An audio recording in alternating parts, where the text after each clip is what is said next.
नमस्कार माझे सर्व विद्यार्थी मित्र, त्याचप्रमाणे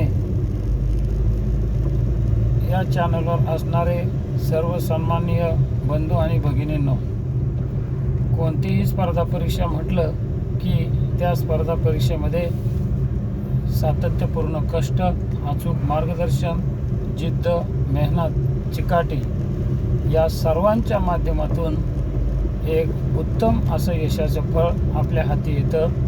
तर या सर्व परीक्षांचा विचार करता शिष्यवृत्तीला जसं स्कॉलरशिपची जननी म्हटलं जातं, त्याच तोलामोलाची परीक्षा म्हणजे नवोदयची इयत्ता 5वीची परीक्षा.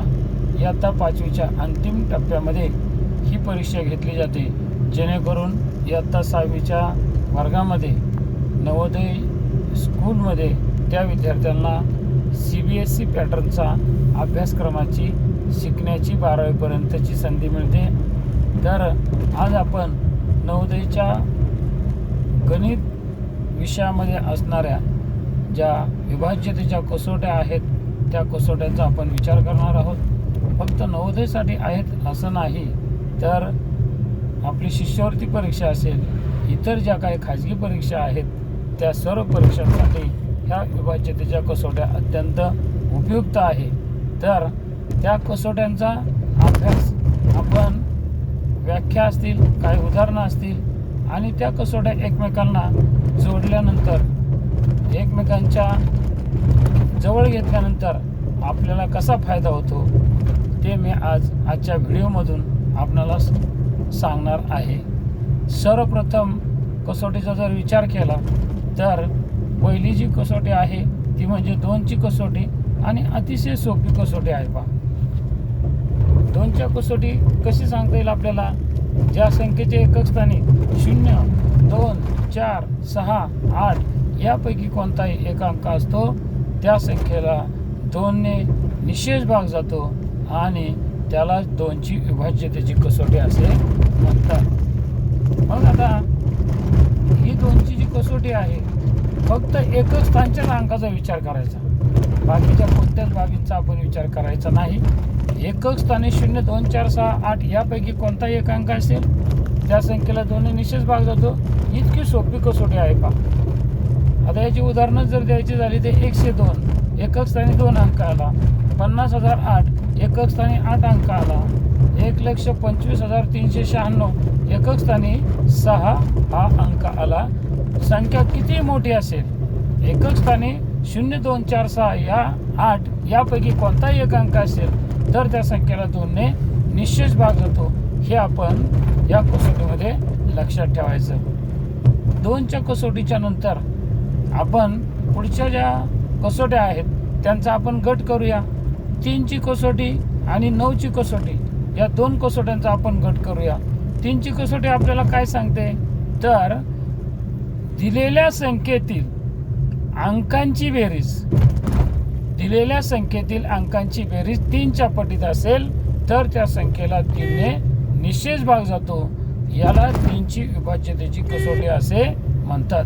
एकदम सोपी आहे. बा, संख्या आणि अंक याच्यातला फरक या ठिकाणी आपल्या लक्षात आला पाहिजे. 25 ही संख्या आहे, पण या 25 मध्ये अंक 2 आहेत हेही आपण विद्यार्थ्यांना समजावून सांगितलं पाहिजे. 25,492 ही संख्या घेतली मी. या संख्येमध्ये एकूण 5 अंक आहेत, परंतु संख्या ही एकच आहे. संख्या आणि अंक याच्यातील गोंधळ विद्यार्थ्यांमध्ये होणार नाही याची काळजी आपण घेतली पाहिजे. याचं उदाहरण जर आपण घेतलं तर आपल्याला उदाहरण दाखल घेता येईल की 333 सर्व 3 आले, परंतु अंक 3 आहेत.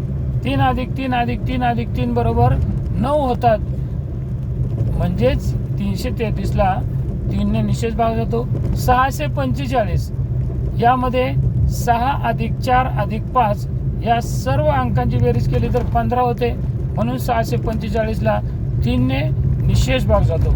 एवढंच इथं लक्षात ठेवायचं आपल्याला की अंकांची बेरीज 3च्या पटीत असली पाहिजे किंवा 3ने त्याला भाग जाणं अपेक्षित असतं.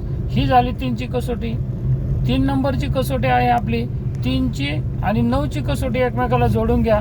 9ची कसोटी दिलेल्या संख्येतील अंकांची बेरीज 9च्या पटीत असेल किंवा दिलेल्या संख्येतील अंकांच्या बेरजेला 9ने निशेष भाग जात असेल तर त्या संख्येला 9ने भाग जातो आणि यालाच 9ची विभाज्यतेची कसोटी असे म्हणतात. बरोबर आहे. आता आपल्या लक्षात आले पहा 3ची कसोटी आणि 9ची कसोटी यांचा आपण एकमेकाच्या जवळ घ्यायच्या, जेणेकरून विद्यार्थ्यांना या कसोट्या लक्षात ठेवण्यासाठी खूप फायदा होणार आहे. उदाहरण जर आपण घ्यायचं झालं तर 981 ही संख्या आहे. या संख्येत एकूण 3 अंक आहे. 9 अधिक 8 17, 17 अधिक 1 18. 18 9च्या पटीत आहे, 9च्या पाड्यात आहे. 18ला 9ने भाग जातो. म्हणूनच 981 या संख्येला 9ने निशेष भाग जातो. हे इथं लक्षात घ्यायचं आहे. पहा कसोटी क्रमांक 4. पुढील कसोटी आहे 4ची कसोटी. 4ची आणि 8ची कसोटी यांना थोडं एकमेकाच्या जवळजवळ घ्यायचं. थोडं त्यांच्यामध्ये बऱ्याच अंशी आपल्याला साम्यता आढळून येते. म्हणजेच या 2 कसोट्या लक्षात ठेवायला मुलांना सोपं जाईल. 4ची कसोटी दिलेल्या संख्येतील दशक स्थान आणि एकक स्थानच्या अंकाने तयार होणाऱ्या संख्येला 4ने निशेष भाग जात असेल तर त्या संख्येला 4ने निशेष भाग जातो. याला 4ची विभाज्यतेची कसोटी असे म्हणतात. उदाहरण जर घ्यायचं झालं तर 424 यामध्ये दशक स्थानचा अंक 2, एकक स्थानचा अंक 4, या दोघां मिळून तयार होणारी संख्या 24. 24ला 4ने भागलं पूर्ण भाग जातोय, म्हणजे 424ला 4ने निशेष भाग जाईल. हे इथं आपल्याला नमूद करायचं आहे. आणि 4च्या कसोटीमध्ये अजूनही आपण एक गुणधर्म सांगू शकतो. दिलेल्या संख्येमध्ये दशक स्थान आणि एकक स्थान या दोनही स्थानचे अंक 0 असतील तर त्या संख्येला 4ने निशेष भाग जातो. ही सुद्धा 4ची विभाज्यतेची कसोटी आहे. पुढील कसोटी आहे 4च्या जोडीला घ्यायची म्हणजे 8ची विभाज्यतेची कसोटी. 4च्या विभाज्यतेच्या कसोटीमध्ये फक्त आपल्याला दशक स्थान आणि एकक स्थान यांनी तयार होणारी संख्या त्याला 4ने भाग गेला की त्या संख्येला 4ने निशेष भाग जातोय. 8च्या कसोटीमध्ये फक्त स्थानानुसार एक घर डावीकडे जायचे, म्हणजे शतक स्थान त्या ठिकाणी घ्यायचे. दिलेल्या संख्येतील शतक स्थान, दशक स्थान व एकक स्थान घेऊन तयार होणाऱ्या संख्येला 8ने भाग गेला तर त्या संख्येला 8ने निशेष भाग जातो. यालाच 8ची विभाज्यतेची कसोटी असे म्हणतात. बघा किती सोपं आहे की शतक स्थानच्या अंकाकडे लक्ष द्यायचे, दशक स्थानचा अंक पण घ्यायचा आहे आणि एकक स्थानचा अंक पण घ्यायचा आहे. यांनी मिळून तयार होणारी जी संख्या या सर्व स्थानांनी त्याला 8ने भाग केला पाहिजे. उदाहरण म्हणजेच 7512. शतक स्थानी 5 आहे, दशक स्थानी 1 आहे, एकक स्थानी 2 आहे. 512 संख्या तयार झाली. 512ला 8ने निशेष भाग गेला, त्या ठिकाणी 7512ला 8ने निशेष भाग जातो. अशी ही 8ची विभाज्यतेची कसोटी आहे. नंतर 5 आणि 10 या 2 कसोट्या आपण जवळजवळ घ्यायच्यात, कारण याच्यामध्ये खूप साम्य आहे. जे जे साम्य आहे त्या साम्याचा विचार करून आपल्याला या कसोट्या लक्षात ठेवणं सोपं जाते. पहा 5ची विभाज्यतेची कसोटी दिलेल्या संख्येच्या एकक स्थानी 0 किंवा 5 यापैकी कोणताही एक अंक येत असेल तर त्या संख्येला 5ने निशेष भाग जातो. म्हणजेच एकक स्थानी 0 किंवा 5 यापैकी एक अंक आपल्याला दिसला की आपण काही विचार करायचा नाही, त्या ठिकाणी 5ने निशेष भाग जाणारच असतो. हे लक्षात ठेवायचे. उदाहरणार्थ 25,345 एकक स्थानी 5 अंक येतो, म्हणजेच 25,345ला 5ने निशेष भाग जाणार आहे. दुसरं उदाहरण देता येईल आपल्याला. 27,320 एकक स्थानी 0 अंक येतोय, म्हणजेच या संख्येला 5ने निशेष भाग जाणार आहे.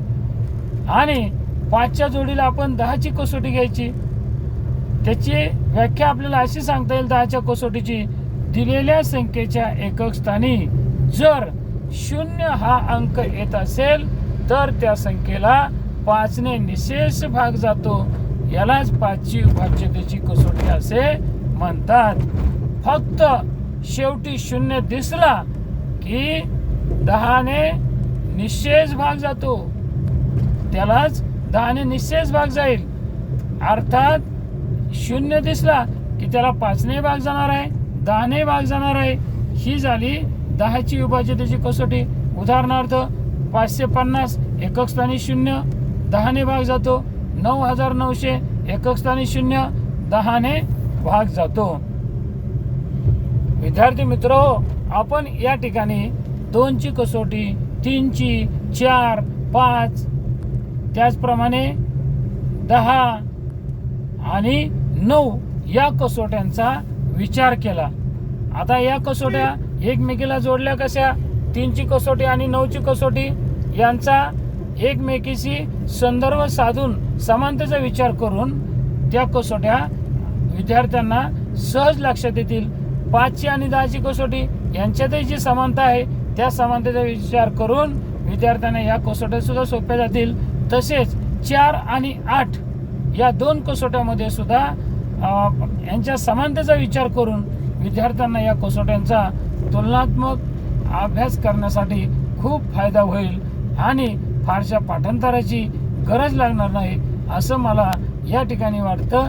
तर स्पर्धा परीक्षेमध्ये या कसोट्यावर आधारित प्रश्न विचारले जातील त्यावेळेस आपण अशा पद्धतीने एकमेकांचा गट करून तुलनात्मक अभ्यास केल्यास आपल्याला आपली ही जी स्पर्धा परीक्षा आहे नवोदयची ती परीक्षा सोपी जाण्यास नक्कीच भाग पडेल आणि आपण सहज त्या परीक्षेमध्ये यश मिळू शकतं असंही मला या ठिकाणी वाटतं.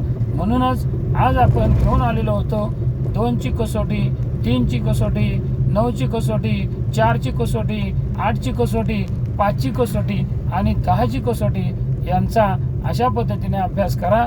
तुम्हाला सर्वांना माझ्याकडून शुभेच्छा.